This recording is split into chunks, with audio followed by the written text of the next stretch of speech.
नमस्कार मित्रांनो, मुंबईमधून एक दुःखद बातमी समोर येत असून सुप्रसिद्ध बालकलाकाराच्या कुटुंबावर दुःखाचा डोंगर कोसळलेला आहे. पाहूया संपूर्ण बातमी. मुंबईतील भांडूपमध्ये सोमवारी रात्री बसने 10 ते 12 प्रवाशांचा अपघात झालेला आहे. या घटनेत 4 जणांचा जागीच मृत्यू झाला. भरधाव बसने काही लोकांना चिरडलं आहे, ज्यामध्ये 4 जणांनी आपला जीव गमवावा लागला. मुंबईतील भांडूप रेल्वे स्थानकावर असलेल्या बस डेपोजवळ बस भरधाव वेगात आली. यावेळी लोक कामावरून घरी चालले होते. या बसने अनेक जणांचा जीव घेतलेला आहे. दरम्यान बालकलाकार पूर्वा रासम यांची आई या अपघातात गमावली आहे. पूर्वा 12 वर्षाची आहे. तिचं अंधेरीला शूटिंग होतं. त्यासाठी आई तिला घेऊन गेली होती. त्या दोघी परतत असतानाच हा दुर्दैवी अपघात घडला. प्रणिता रासम यांचा बस अपघातात गंभीर दुखापत झाली होती. त्यांना रुग्णालयात दाखल करण्यात आलं, पण उपचारादरम्यान त्यांचा मृत्यू झालेला आहे. प्रणिता रासम या त्यांच्या मुलीला घेऊन येत होत्या. भांडुपला बसच्या रांगेत उभ्या होत्या. त्यावेळी भरधाव वेगात बेस्ट बस आली.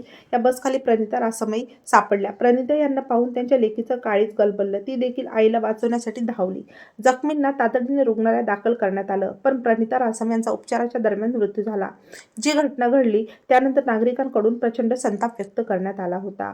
प्रणिता रासम यांच्या अपघातानंतर झाल्यानंतर मुलगी पूर्वाने तातडीने तिच्या वडिलांना म्हणजे संदीप रासम यांना फोन केला. एका अज्ञात माणसाने तिला फोन दिला आणि मदत केली. या फोनवरूनच तिने वडिलांना आईचा अपघात झाल्याचं सांगितलं.